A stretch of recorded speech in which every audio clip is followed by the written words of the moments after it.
Time check, 5 AM. Pagising mo, ganito na yung loob ng bahay mo, oh. Saya-saya, no? Diba? Oh. Oh.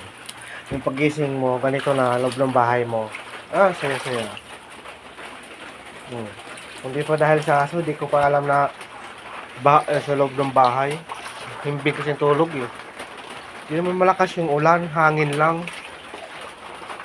So, pinasok ko yung tubig sa loob ng bahay. Siguro barado yung malaking kanal doon, papadalo yung tubig papuntang dagat siguro. Kaya umako yung tubig dito. Hindi naman malakas yung ulan, eh. Hangin lang, eh.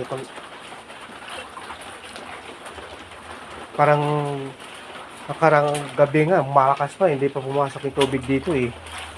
Siguro nag-high tide yung dagat, tapos yung tubig doon sa kanal naging barado, papuntang dagat yung kanal doon. Wala na sa agos siguro, natambakan ng buhangin, kaya ganito na naman ang loob ng bahay namin.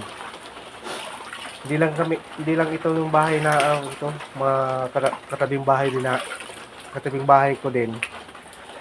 Ganito rin. Gising mo alas 5, ganito na saya-saya namin, swimming pool ka na, o saan ka pa.